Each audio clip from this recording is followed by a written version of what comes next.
Bullies trashed the quiet kid. They never saw the champion fighter coming. Marcus Wilson slouched through the hallways of Westlake High, trying to make himself as small as possible, despite being already painfully thin. At 15, he was the newest sophomore transfer and easy prey. Skinny, pale, with thick glasses perched precariously on his narrow nose, and clothes that never quite fit right, hanging from his frame like they belonged to someone else entirely. 3 weeks at this school, and he'd already mapped out which routes minimized his chances of running into Damon Reeves and his crew, which bathrooms were safest to use, and which corners of the cafeteria offered the least visibility. Damon stood, 6'1" of solid muscle, captain of the wrestling team with a perpetual sneer that seemed permanently etched onto his face. His broad shoulders strained against his Letterman jacket, and his heavy footsteps echoed through hallways that often cleared upon his approach.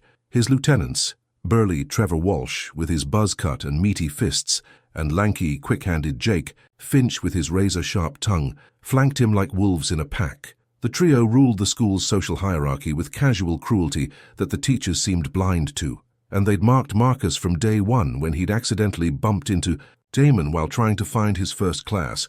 "Hey, stick boy."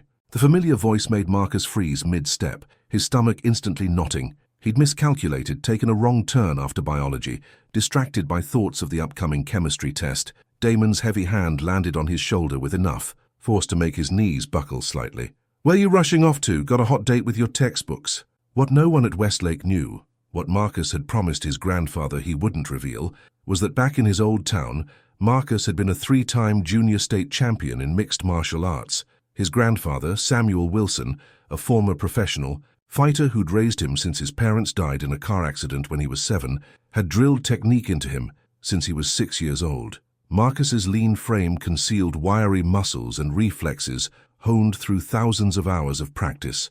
But when they'd moved across the state for his grandfather's health, seeking specialized treatment for his worsening arthritis, the old man had made Marcus promise, no fighting at the new school, no matter what. "We're starting fresh," he'd said, eyes serious beneath bushy grey eyebrows. "No reputations, no expectations.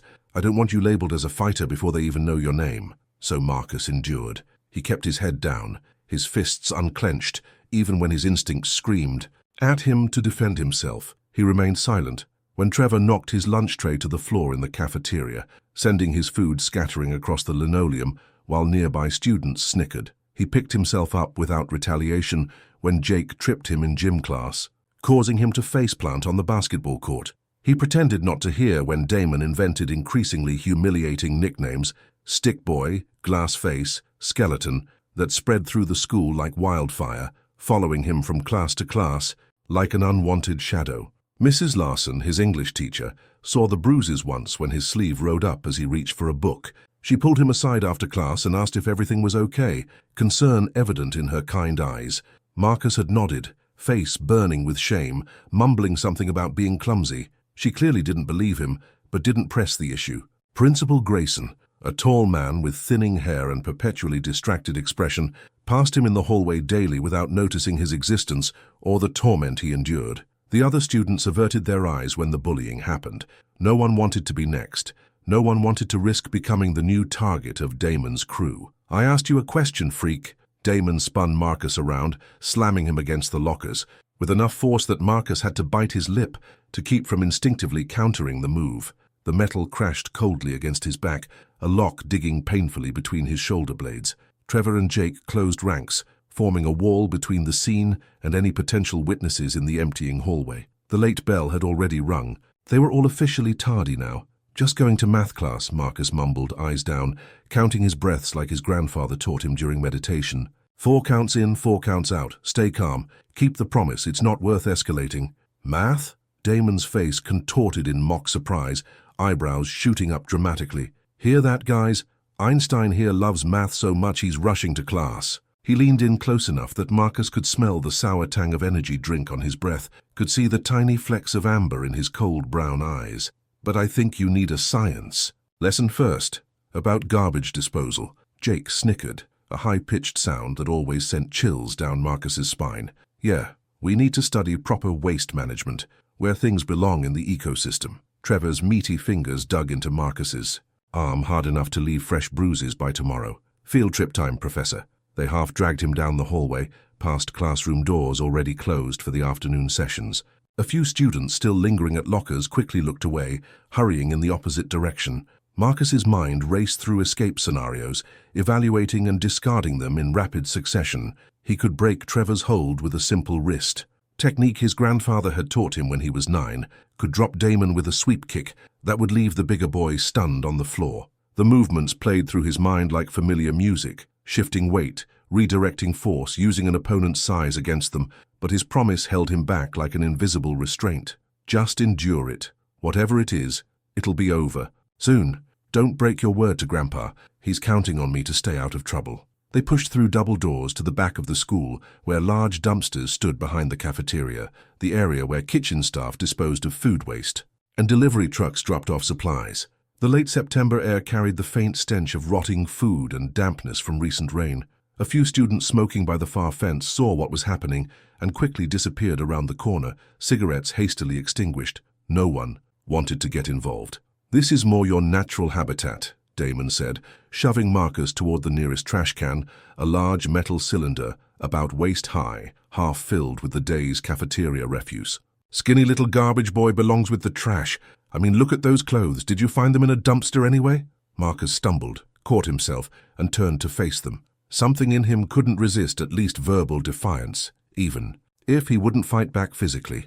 "Just leave me alone." His voice came out steadier than expected, with an undertone of authority that he'd developed during competitions, and something in it must have surprised Damon, because the bigger boy paused momentarily, a flicker of uncertainty crossing his face. Then his eyes narrowed, jaw tightening. "Did the waste just talk back to me?" He looked at his friends in exaggerated shock, hand pressed to his chest in mock disbelief. "I think he needs to learn his place in the food chain, and it's right at the bottom." What happened next unfolded in a blur of hands and laughter that seemed distant to Marcus's ears, as if happening to someone else. They surrounded him, 3 against 1, and while Marcus could have defended himself, could have put all 3 on the ground in under a minute, using techniques that had won him trophies and accolades, he didn't. He kept his promise. They grabbed his arms and legs, hoisting him up as he struggled just enough to make it look real without actually employing any technique that might hurt them or reveal his training. 1, 2, 3, they chanted, swinging him toward the half-full trash can like he weighed nothing at all. Marcus flew through the air in a graceless arc, crashing down among discarded lunch trays, apple cores, milk cartons, and soggy napkins. The impact knocked the wind from his lungs. The metal rim caught his ribs painfully, and he slipped deeper, becoming wedged with his legs sticking awkwardly up and out of the can. The smell hit him immediately. Rancid milk, decaying food, the sickly sweet stench of garbage that would cling to his clothes and skin for hours, no matter how much he scrubbed. He felt something wet seeping through his shirt, some unidentifiable lunch waste, and fought back the urge to vomit. Their laughter echoed as Marcus struggled, genuinely stuck now, trash juice seeping into his clothes and hair. Someone's phone camera clicked repeatedly. "Perfect," Jake howled, his face red with laughter as he took another photo. "That's your new profile pic, loser. Gonna make it your contact in my phone." Look at him wiggle, like a bug on its back. Trevor could barely speak through his laughter, slapping his knee and pointing. "Man, wish we'd done this sooner." Damon just stood there, arms crossed, satisfaction radiating from his posture as he watched Marcus struggle. Maybe he'll decompose if we leave him there long enough. Garbage returning to garbage. Marcus felt something inside him shift as he twisted, trying to free himself from the disgusting prison. Humiliation burned hotter than physical pain, spreading through him like wildfire. He'd kept his promise, had endured weeks of torment without breaking, but this, being treated literally, like garbage documented for others' amusement, something snapped inside him. Not his control, not yet, but his perspective. His grandfather's other teachings floated back to him through the haze of shame. Respect yourself first or no one else will. There's a difference between avoiding fights and accepting abuse. Sometimes the honorable path means standing up, not standing aside. The bell rang distantly, signaling the start of the next period. "Enjoy your new home, trash boy," Damon called out as they walked away, still laughing and reviewing the photos on Jake's phone. "Maybe someone will recycle you. Hey, we're actually helping the environment." Their voices faded as the heavy door closed behind them, leaving Marcus alone in his humiliation, still struggling to free himself from the sticky, fetid waste that surrounded him. A lone crow cawed somewhere nearby, the only witness to his degradation. It took Marcus 20 minutes to extract himself from the trash can, a process that left him scraped, bruised, and covered in garbage from head to toe. By then, his clothes were stained beyond salvaging, reeking of cafeteria waste. Sour milk, ketchup, and things he couldn't identify soaked through to his skin. He made his way to the nurse's office, keeping to empty hallways and stairwells to avoid being seen in his current state, concocting a story about falling into a puddle behind the school. The nurse, a tired-looking woman named Ms. Hemphill, with kind eyes but a no-nonsense demeanor, didn't seem to believe him but called his grandfather anyway. She let him clean up in the small bathroom attached to her office and provided a set of oversized lost-and-found clothes that hung on his frame like a tent. "You know," she said carefully as she handed him the borrowed clothes, "whatever's happening, you can tell someone. It won't always make things worse." Marcus just nodded, unable to meet her eyes, shame still burning hot in his chest. That night, sitting in their small apartment with its worn furniture and walls covered in faded photographs of his grandfather's fighting days, Marcus finally broke down. Trash still clung to his hair despite a long scalding shower. The smell seemed permanently embedded in his nostrils. "I can't do this anymore, Grandpa. I kept my promise, but they—" His voice cracked, and he stared down at his hands. Hands that knew exactly how to form perfect fists, how to strike with precision, how to defend. Hands that had remained passive through weeks of torment. Samuel Wilson's weathered face creased with concern as his grandson described the escalating bullying, ending with the trash can incident. The old man's arthritic fingers clutched his walking cane a little tighter, knuckles whitening as Marcus recounted the humiliation in halting words. He listened without interrupting, his arthritic hands eventually folding in his lap. When Marcus finished, the old man was quiet for a long time, the silence broken only by the ticking of the clock on the wall and the distant sounds of traffic outside their window. "I made you promise because I thought it would help you fit in," his grandfather finally said, voice rasping slightly with age and emotion. "When we moved here, I wanted things to be different for you. No fighting, no reputation preceding you." He sighed heavily, the sound full of regret. "But I never meant for you to become a punching bag. That was never what I taught you." He reached out, placing a gnarled hand on Marcus's knee. "There's standing aside from trouble, and then there's letting people walk all over you. Maybe I was wrong to ask that of you." "So what do I do now?" Marcus asked, voice small, feeling like a child again despite his training, despite the strength in his body that he'd kept carefully hidden. His grandfather's eyes, still sharp as flint despite his failing health, met his with an intensity that Marcus recognized from his training days. "You remember everything I taught you, about respect, about control, about when to fight and when to walk away." He reached out, gripping Marcus's shoulder with surprising strength that belied his frail appearance.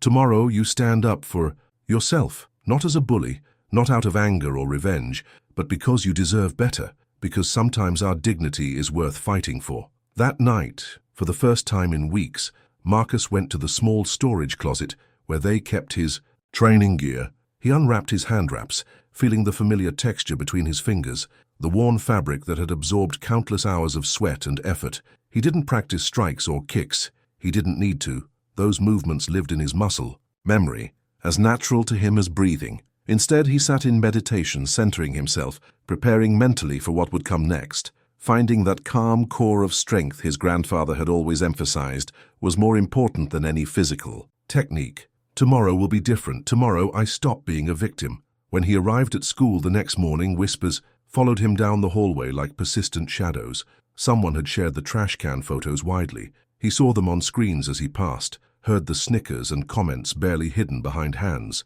A few students laughed outright. Most just looked away awkwardly when he passed, complicit in their silence. But Marcus kept his head high. His posture changed almost imperceptibly from the day before, shoulders back, core engaged, the instinctive stance of someone who knew exactly what their body could do. He moved differently now, with a quiet confidence. That a few observant students noticed immediately. Lisa Chen, a quiet girl from his Spanish class with long black hair and thoughtful eyes, approached him hesitantly by his locker. She'd never spoken to him before, had been among those who looked away when Damon's crew targeted him. "Are you okay? What they did was really messed up. Those pictures they're sharing." Her concern, the first shown by any student, nearly broke his composure. "I'm fine," he managed, closing his locker with controlled precision. "But thanks for asking. You're the first one who has." She looked down, guilt flashing across her features. Most of us are just scared of them. It's not right, but she trailed off, then met his eyes again. Anyway, I just wanted you to know, not everyone thinks it's funny. The morning passed in tense anticipation, like the hours before a competition. Marcus felt a strange calm settle over him, the familiar pre-match focus that clarified his thoughts and sharpened his senses. During third-period history, a crumpled note landed on his desk from 2 rows over, a crude drawing of a stick figure in a trash can with his name scrawled beneath it. He could hear stifled laughter from somewhere behind him. Without turning around, he smoothed the paper flat, folded it neatly and tucked it into his pocket without reaction. The laughter died down, unsatisfied by his non-response. Lunch period arrived with a sense of inevitability. Marcus walked into the cafeteria, knowing exactly what would happen, embracing rather than dreading the confrontation that was sure to come. The room hushed slightly as he entered, many eyes watching, phones at the ready to capture whatever came next. He got his lunch tray and deliberately walked to an empty table in plain view, not hiding in a corner as he had before, not seeking confrontation but not avoiding it either. It took less than 2 minutes. "Well, if it isn't Trash Boy," Damon's voice boomed across the cafeteria, silencing most other conversations. He and his friends approached Marcus's table with the confidence of conquerors, Trevor already snickering in anticipation. "You smell better today. Must have found a garbage truck to give you a shower." Marcus set down his fork with deliberate calm, wiped his mouth with a napkin, and finally looked up directly into Damon's eyes. Something in his steady gaze, the complete absence of fear, the quiet assessment, made the bigger boy falter momentarily, uncertainty flickering across his face. "I'd like to eat my lunch in peace," Marcus said evenly, each word precise and measured. Jake snorted, elbowing Trevor. "He'd like to eat in peace. Did you hear that, Damon? The trash has requests now." Damon recovered his swagger, puffing his chest out slightly. "You know what? I don't think you've learned your lesson yet." He reached for Marcus's tray. "Maybe you need another science demonstration." Marcus moved. One moment he was sitting, the next he was standing, Damon's wrist locked in his grip. The movement was so fluid, so perfectly executed, that most onlookers didn't even register exactly what had happened. He applied just enough pressure to stop the movement without causing pain, his fingers finding pressure points that would immobilize without harming. "Don't," Marcus said quietly, his eyes never leaving Damon's. The cafeteria fell silent.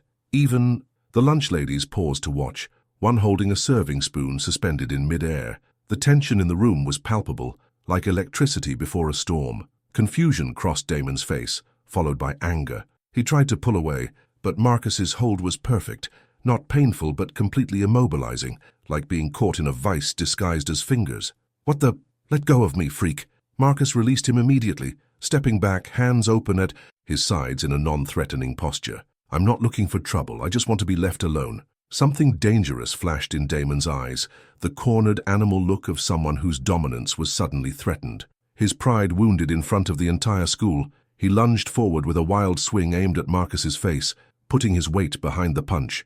What happened next would be retold in Westlake High hallways for years to come, growing more elaborate with each telling. Marcus slipped the punch with minimal movement, letting Damon's momentum carry him forward. As the bigger boy stumbled past, Marcus sidestepped and used a gentle redirection that sent Damon sprawling onto the cafeteria floor with a crash that knocked over a nearby chair. He made it look effortless, almost accidental, as if Damon had simply tripped over his own feet. A collective gasp rose from the watching students. Someone whispered, "Did you see that?" Another voice, "He didn't even touch him." Damon scrambled up, face flushed with rage and embarrassment, a vein visibly pulsing in his forehead. "You're dead!" He charged again, this time joined by Trevor, who barreled forward with his head down like a bull. Marcus moved with fluid precision that spoke of years of training. He didn't throw a single punch, didn't kick or strike. Instead, he used their own momentum and aggression against them, deflecting, redirecting, causing them to collide with each other or miss wildly. Each time they attacked, they ended up off balance, stumbling or on the floor. It looked almost choreographed, like a dance where only Marcus knew the steps. Trevor lunged, trying to tackle him.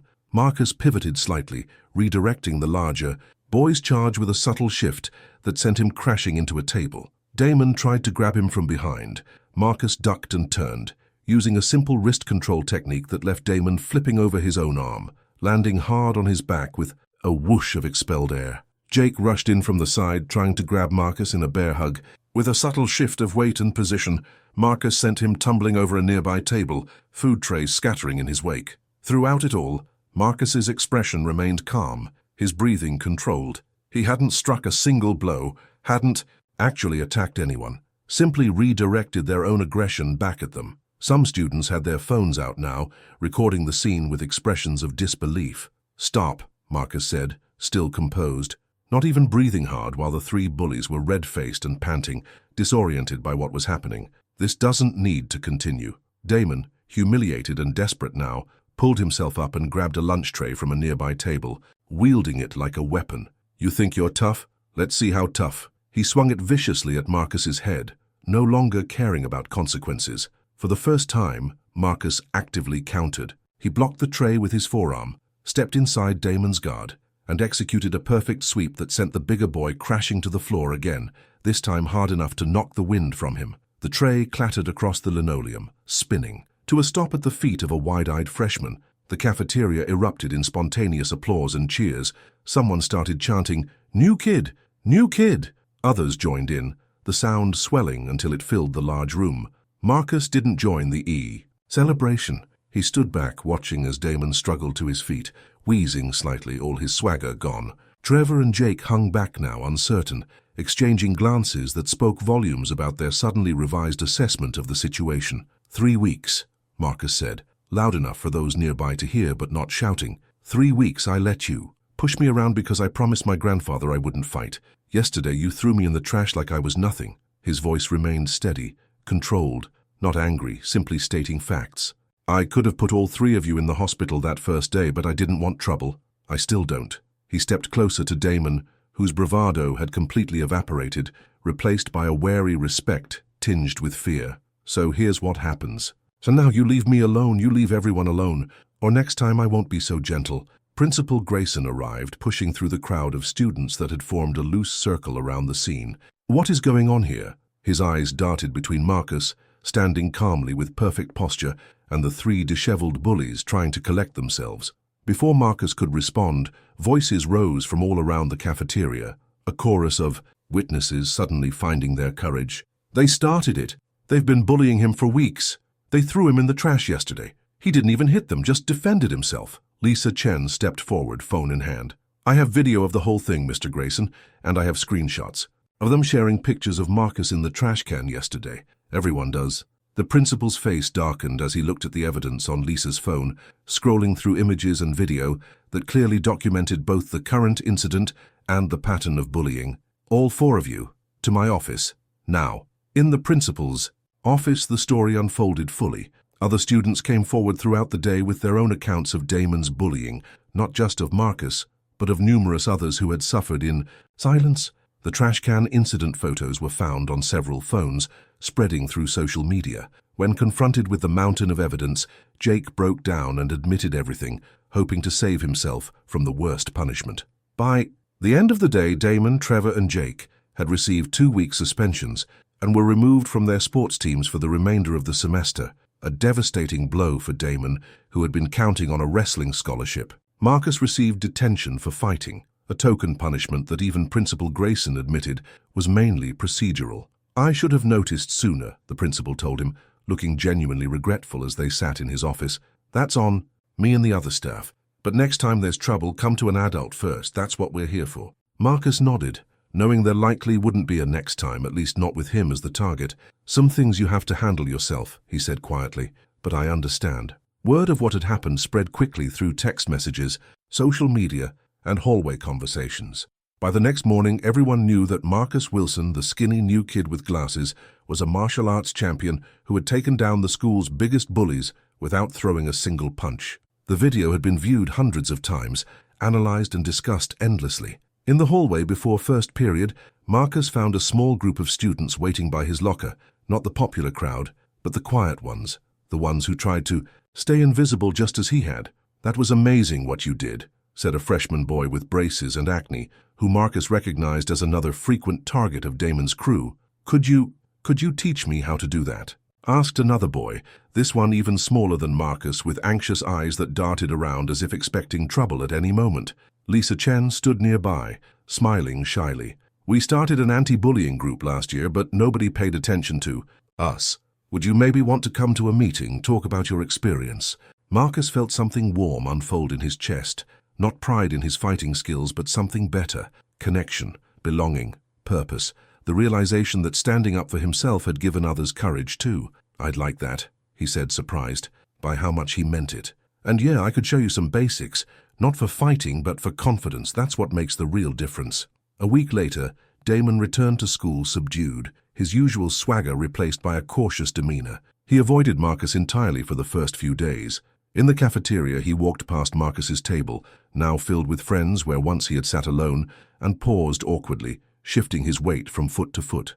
Marcus looked up, tensing slightly, ready if needed but not anticipating trouble. The cafeteria quieted as students watched the interaction, wondering what would happen next. Damon swallowed hard, clearly uncomfortable. My dad made me see this counselor who talked about consequences and stuff. He stared at the floor, unable to meet Marcus's gaze. Anyway, I won't bother you again.